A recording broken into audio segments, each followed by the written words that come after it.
할렐루야. 오늘 VIP 초청 예배에 오신 모든 분들께, 또 전도하신 분들께 하나님의 은혜와 축복이, 그리고 무엇보다도 진심으로 환영하고 축복합니다. 오늘 예배드리는 모든 분들이 구원의 축복을 누리기를 주님의 이름으로 축원합니다. 오늘 저는 미래를 준비하는 지혜라는 제목으로 말씀을 증거하려고 합니다. 말씀을 시작하기 앞서서 옛날 얘기를 하나 해드리려고 해요. 아주 유명한 이야기이기 때문에 아시는 분들도 많이 있을 겁니다. 어떤 선비가 있었습니다. 이 선비는 세상의 학문이라는 학문은 다 배워서 모르는 것이 없을 정도로 굉장히 똑똑했어요. 하루는 이 선비가 여행을 하려고 넓은 강을 건너게 되었습니다. 배를 타고 한참을 건너가는데 강이 어찌나 넓은지 그 강 건너편이 보이지가 않습니다. 이 무료함을 느꼈던 선비가 뱃사공에게 질문을 하나 합니다. 여보시오 사공 양반, 혹시 논어를 아시오? 그러자 뱃사공이 뭘 알겠습니까? 고개를 저으면서 모른다고 얘기했습니다. 그러자 선비가 혀를 차며 찌찌찌, 논어도 모르다니 인생의 4분의 1은 당신은 허비한 겁니다 라고 핀잔을 줬어요.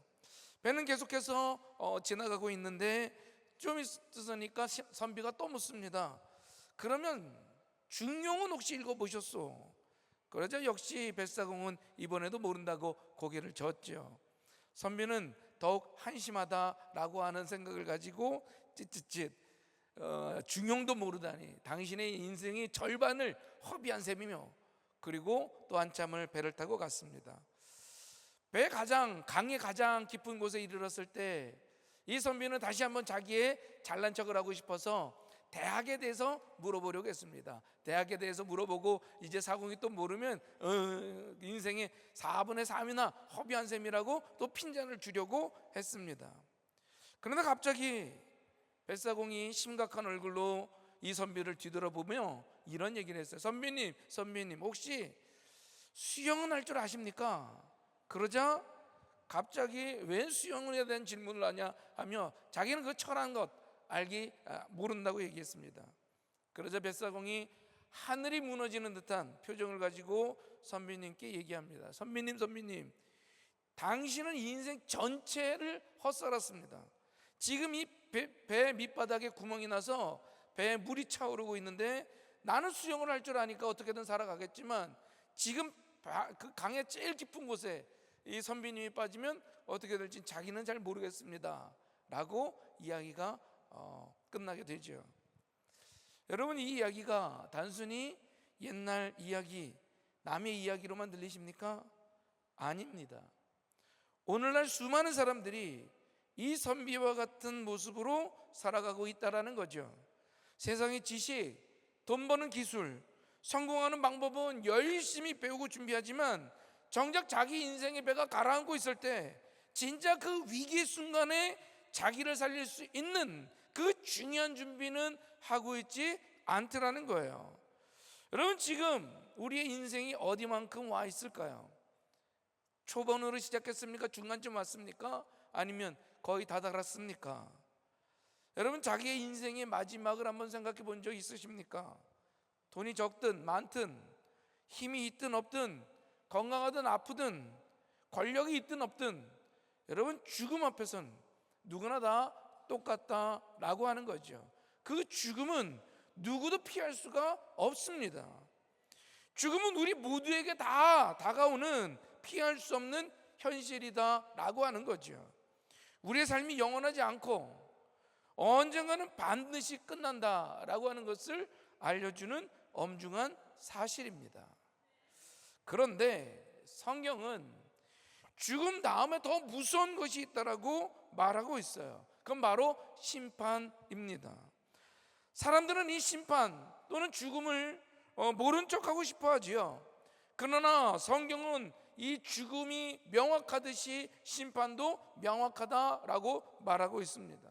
바로 그것이 오늘 본문 말씀 히브리서 9장 27절부터 28절에 대한 말씀인 거예요.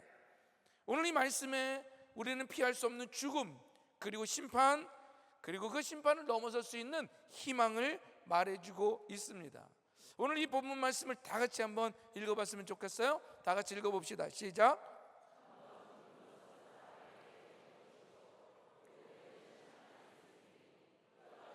그리스도도 많은 사람의 죄를 담당하시려고 들이신 바 되셨고, 구원에 이르게 하기 위하여 죄와 상관없이 자기를 바라는 자들에게 두 번째 나타나시리라. 한 번 죽는 것은 사람에게 정해진 것이요, 그 후에 심판이 있다. 그리고 그 모든 것을 이기기 위하여 예수 그리스도가 오셨다라고 말씀하시는 거예요. 바라기는 오늘 이 말씀을 통해서 우리가 어떻게 이 땅의 무서운 현실을 똑바로 보고 죽음과 심판을 준비하여 영원한 진짜 소망을 붙드는지 우리 알아보려고 합니다. 바라기는 오늘 말씀을 통해 미래를 준비하는 참된 지혜를 갖는 저와 여러분이 되기를 주님의 이름으로 축원합니다. 자, 첫 번째로 죽음은 그저 우연의 결과가 아니라라고 하는 거예요. 여러분, 죽음은 그냥 우연히 찾아오는 게 아닙니다. 죽음은 바로 죄 때문에 오는 거예요. 죄의 대가라고 하는 거죠. 이건 창세기부터 하나님께서 분명히 말씀하신 겁니다. 그래서 로마서 6장 23절엔 이렇게 말하죠. 죄의 삭은 사망이다. 따라해 봅시다. 죄의 삭은 사망이다. 여러분, 우리가 죽는 것이 당연한 것이 아닌, 우리가 왜 죽음을 갖게 되느냐? 하나님을 떠나서 죄를 지었기 때문에 죽음이 우리에게 다가오게 되었다라는 거예요. 자, 그렇다면 이 피할 수 없는 죽음, 이 죽음의 문제를 여러분 혹시 해결하셨습니까? 아무리 건강에 좋다는 거 다 챙겨 먹어도, 좋은 약 먹고 사고 안 나려고 아무리 조심조심을 해도 이 죄 문제가 해결되지 않으면 죽음은 결국 우리에게 찾아오더라는 것입니다. 우리의 힘으로는 이 죽음의 문제, 죄의 문제, 이것을 해결할 수가 없는 거예요. 특별히 우리나라 사람들은 이 죽음이라고 하는 단어를 참 금기시하는 것 같아요. 그래서 엘리베이터의 버튼을 봐도 숫자로 4로 써 있는 경우보다는 이 죽을 4와 발음이 같다라는 그 의미 때문에 숫자 4보다는 영어로 F, 이제 4에서 F를 적어 놓는 경우가 많죠. 여러분, 그러면 죽음이 비껴갑니까? 그렇게 피하고 외면한다고 죽음이 우리에게 찾아오지 않을까요? 그렇지 않죠. 죽음은 그 누구도 한 사람도 예외 없이 맞이해야 되는 우리 인생의 마지막 관문이다라는 거죠. 그럼 여러분, 이 죽음이 뭘까요? 한자로 죽을 사자를 파자해 보면 그 의미가 더 명확해집니다. 한일자 밑에 전역석자와 그 옆에 비수비자가 되어 있죠. 이게 무엇을 의미할까요? 죽음이란 어느 날 저녁 예고 없이 등에 날아드는 비수처럼 느닷없이 찾아오는 것이 바로 죽음이다라는 거예요. 여러분, 이 자리에 내가 언제 죽을지 다 아는 사람 있으면 혹시 한번 손 좀 들어보십시오. 나는 몇 월 며칠, 몇 년 몇 월 며칠에 난 죽는다, 그거 아는 사람이 있습니까? 그렇지 않아요. 언제 죽을지 아는 사람은 아무도 없습니다. 그러니 우리 이런 말도 있잖아요. 오는 데는 순서 있지만 가는데 순서 없다는 거예요. 여러분, 아무리 내가 지금 젊어 보여도, 아무리 내가 늙어도, 여러분 죽는 데는 누가 알 수 없다라는 거죠. 죽음이 언제 올지 우리는 알 수 없어요. 그러면 이 죽음이 뭐냐? 이 죽음은 이렇게 예고 없이 찾아오기 때문에 죽음이 찾아오면 더 이상 내 것은 없는 겁니다. 여러분, 직장에서 얼마나 중요한 일을 맡았고 얼마나 많은 일을 하고 계신지는 몰라도, 가정에서 얼마나 많은 역할을 감당하고 있는지는 몰라도, 얼마나 많은 돈과 얼마나 많은 권력을 갖고 있는지는 몰라도, 여러분, 그것이 영원히 여러분 것이 아닙니다. 죽음이 찾아오게 되면 그 모든 것들은 그냥 다 놓고 가야 되는 거예요. 오늘 밤에라도, 아니 이 문을 나서는 순간에라도 하나님께서 야 이제 됐다, 이제 올라와라 라고 하면 우리는 그동안에 하고 있었던 그 모든 일들, 내가 가지고 있었던 그 모든 것들을 내려놓고 올라가야만 됩니다. 그러면 그 모든 것들이 누구의 것이 되겠습니까? 내가 그렇게 손 놓고 싶지 않았던 그 모든 것들, 그거 다 놓고 다른 사람 것이 되더라는 거예요.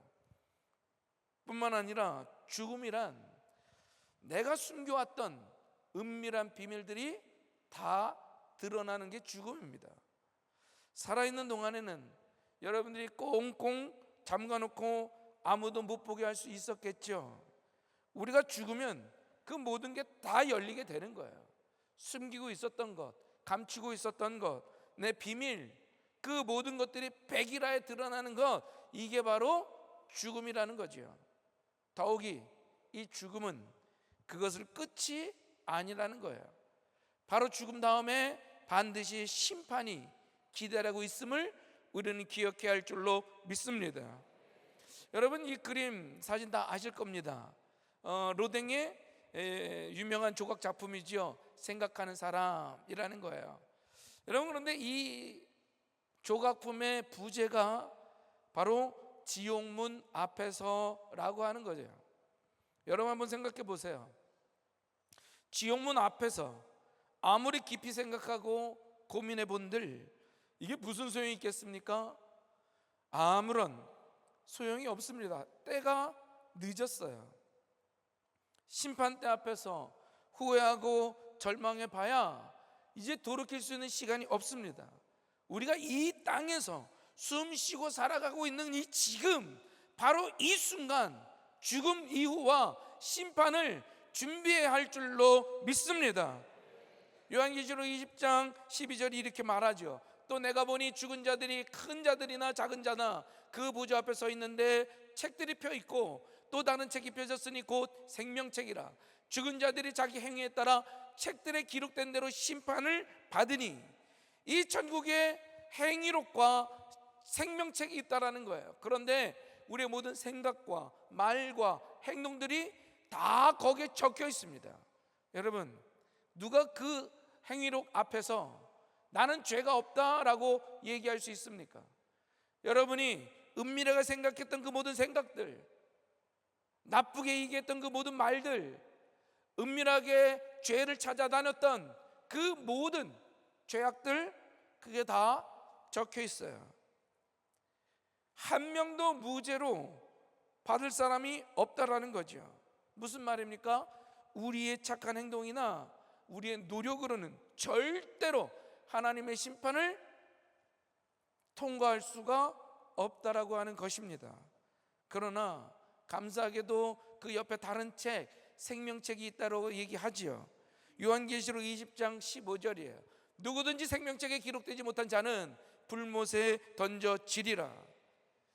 이 말은 누구든지 생명책에 기록되기만 하면 새 하늘과 새 땅, 그 천국으로 들어가지만 이 생명책에 이름이 없다면 그 사람은 불못, 곧 지옥에 들어간다라고 하는 말인 줄 기억하시기를 바랍니다. 자, 그렇다면 두 번째로 우리가 어떻게 해야 그 이름이 생명책에 기록될 수 있을까라는 겁니다. 레위기 17장 11절의 말씀입니다. 우리 함께 다 같이 한번 읽어볼까요? 시작.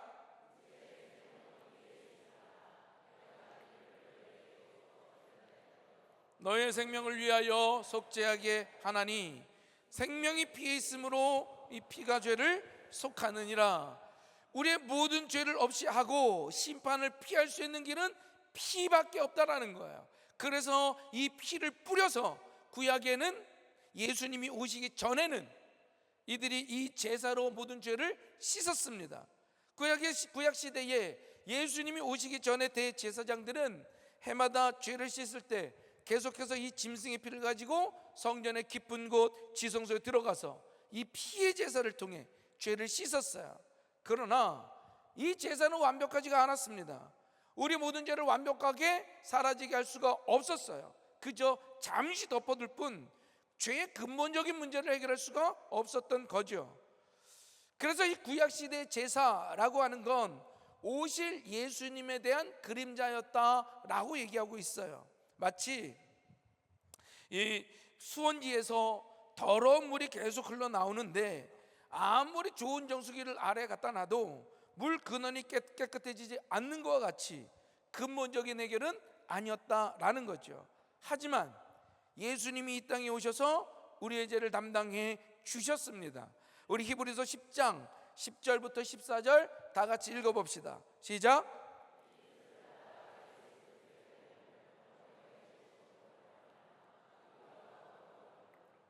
제사장마다 매일 서서 섬기며 자주 같은 제사를 드리되 이 제사는 언제나 죄를 없게 하지 못하거니와 오직 그리스도는 죄를 위하여 영원한 제사를 드리시고 하나님 우편에 앉으사 그 후에 자기 원수들을 자기 발등상이 되게 하실 때까지 기다리시나니 그가 거룩하게 된 것들은 한 번의 제사로 영원히 온전하게 하셨느니라.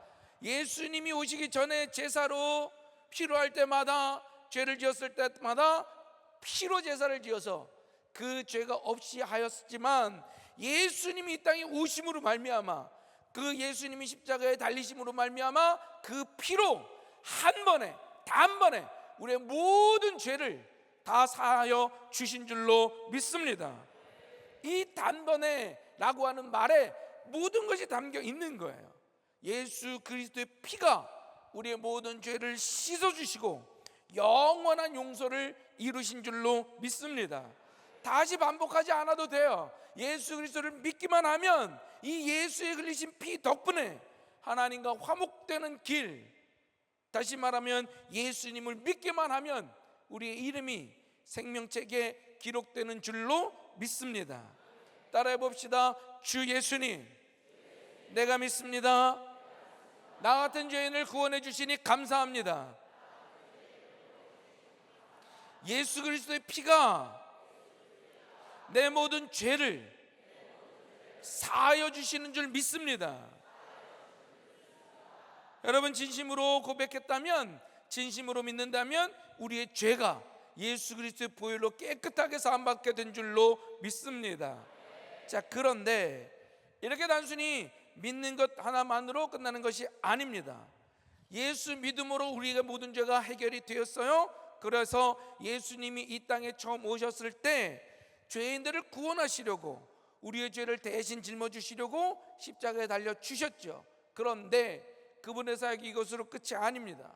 오늘 본 말씀 히브리서 9장 28절이 뭐라고 말씀하시냐? 두 번째 나타나시리라. 다시 말하면 다시 이 땅에 오시는 줄로 믿습니다. 이건 죄 때문에 오시는 게 아니에요. 이미 죄 문제는 해결하셨습니다.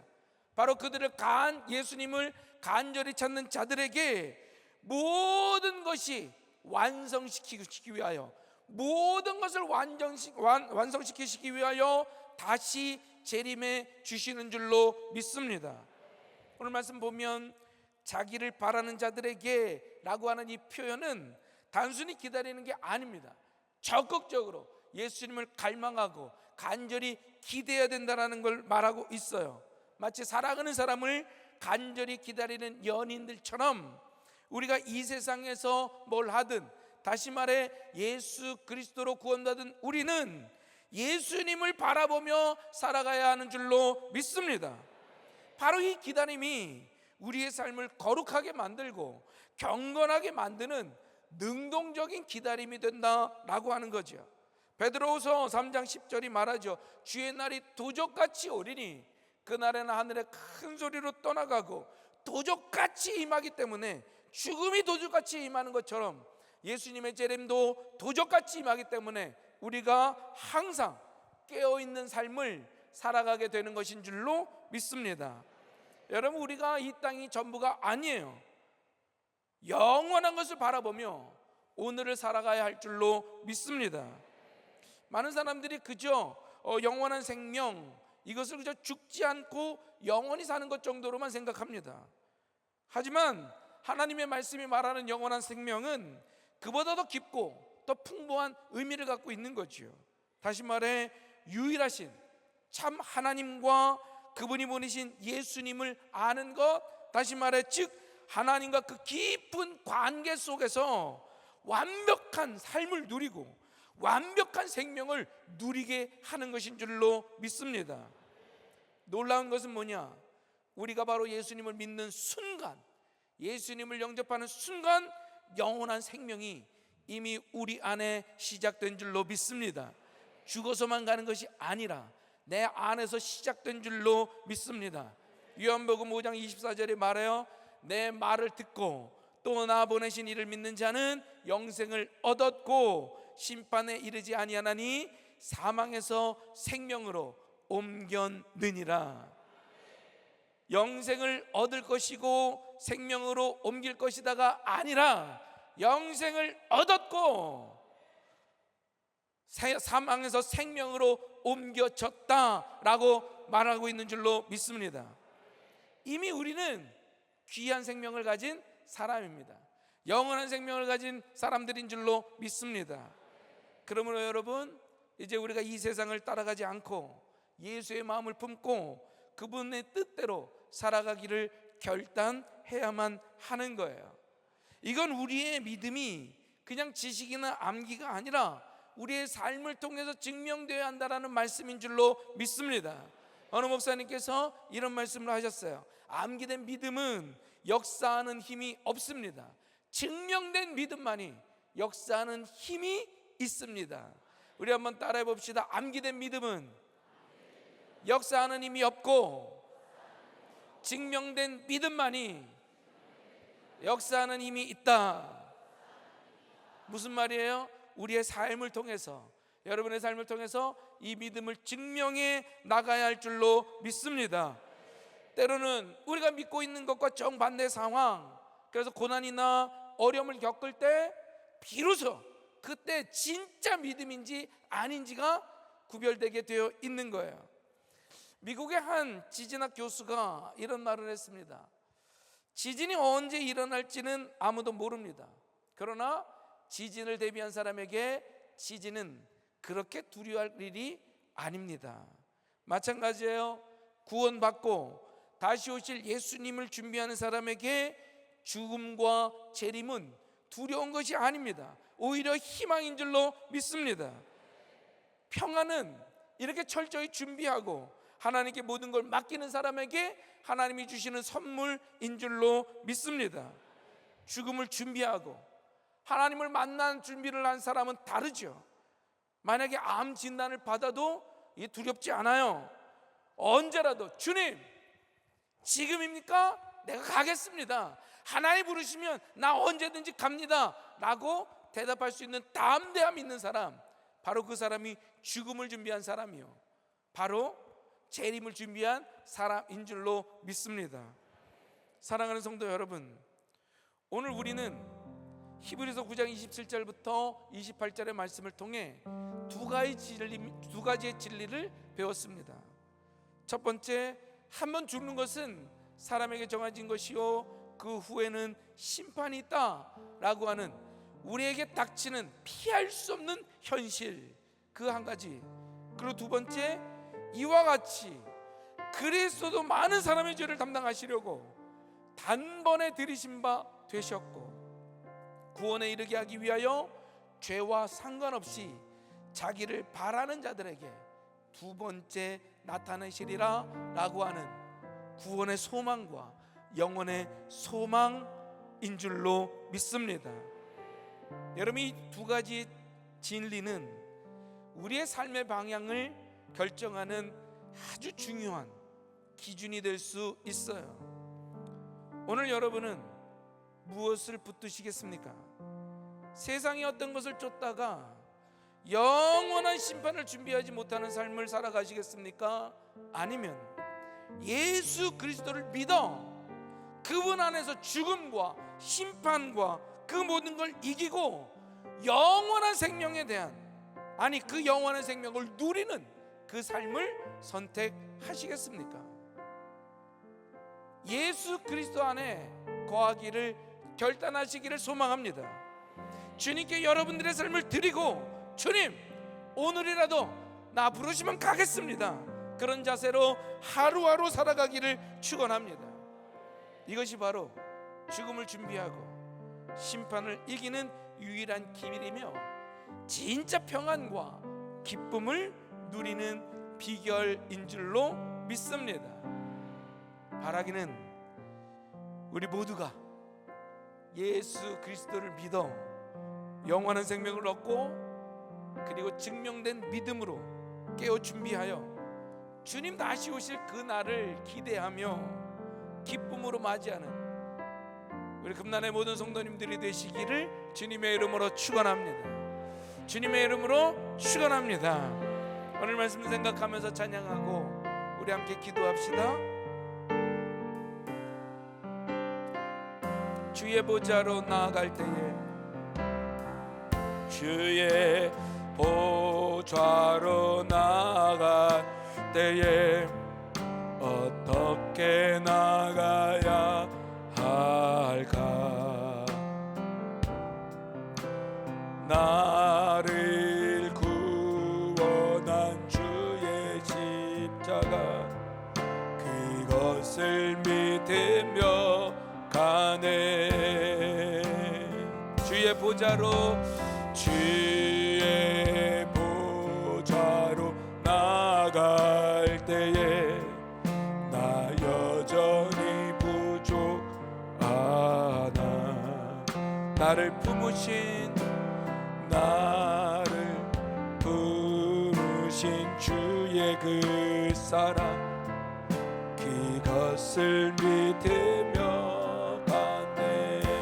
자격 없는 내 힘이 아닌 자격 없는 내 힘이 아닌 오직 예수님의 보혈로 자격 없는 내 힘이 아닌 오직 예수님의 보혈로 십자가의 보혈 완전하신 사랑 힘입어 나갑니다. 십자가의 보혈 완전하신 사랑 힘입어 예배합니다. 우리 모두는 죽습니다. 그리고 그 뒤에 심판이 있습니다. 그것을 해결할 수 있는 유일한 길은 바로 예수 그리스도밖에 없습니다.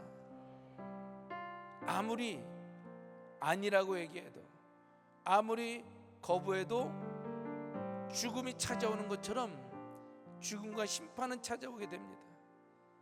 바라기는 오늘 이 자리에 모인 모두가 예수를 영접하기를 소망합니다. 예수님을 믿고 구원받기를 소망합니다. 그리고 우리가 예수 믿었으면 다시 오실 주님을 기다리며 거룩하고 성결한 삶으로 살아가고자 결단하기를 이 시간 주여 한번 부르짖고 간절히 기도합시다. 주여.